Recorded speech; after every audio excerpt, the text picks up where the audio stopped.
Hello Forge fans! This is Falco again from the German YouTube channel Zockit. Your entire city structure in Forge of Empires is largely determined by one very specific resource: population.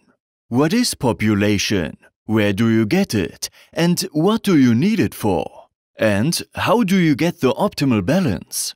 All that in this video. But before we start, please subscribe to our channel so you won't miss any videos about Forge of Empires. Population is one of the most important resources in Forge of Empires. It indicates how many people live in your city.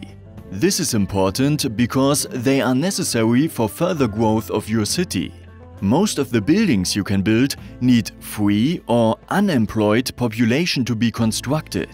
This free population is displayed up here. On the other hand, your population also needs houses to live in. So it is always a give and take. Build more residential buildings to increase your population.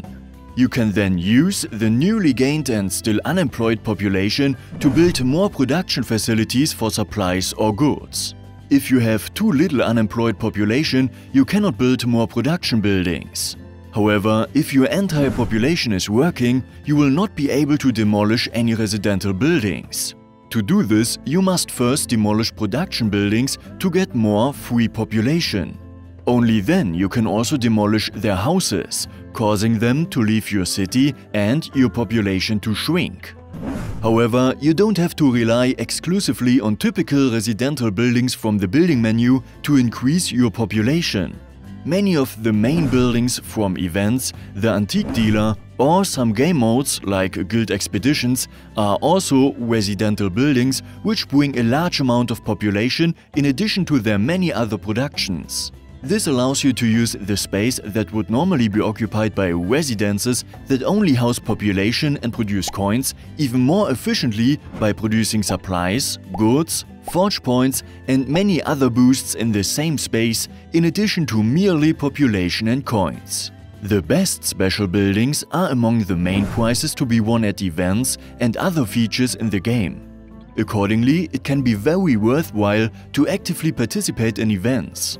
You can also participate in guild expeditions throughout the year where you can win, for example, the Tribal Square, which in addition to population can also produce random goods. If you are more of a collector, old main prizes from events are also occasionally available for purchase at the Antique Dealer. However, you will need to check back from time to time to collect enough kits to fully upgrade them. Event buildings often produce above average population per tile, but are still limited in their production output. Buildings that are not limited in their production are great buildings. Here we can find very different buildings that house population. These are the Tower of Babel, the Capital, the Habitat and the Innovation Tower. These great buildings can house by far the most population per tile compared to all other buildings in the game. However, they must first be upgraded with forge points.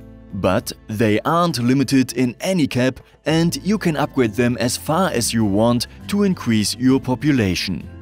By the way, if you upgrade these great buildings with a 1.9 donation system that is now widespread among players, the Habitat is the most efficient building in terms of population for most levels, for which you get the most population for the lowest forge point investments compared to other great buildings.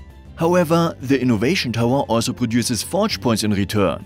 So think carefully about which building fits your strategy best. But how much population should you have in your city? The answer is as much as necessary, but as little as possible. If you have too much unemployed population in your city, you are obviously using valuable space on residential buildings on which you could also build production facilities.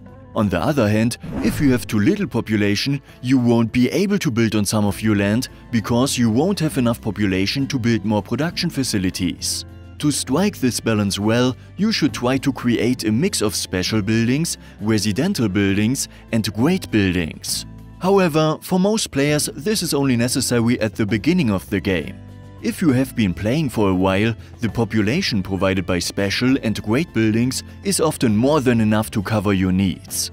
In the beginning, however, you should try to place primarily special buildings, as these not only often bring more population per tile than residential buildings, but also many additional benefits.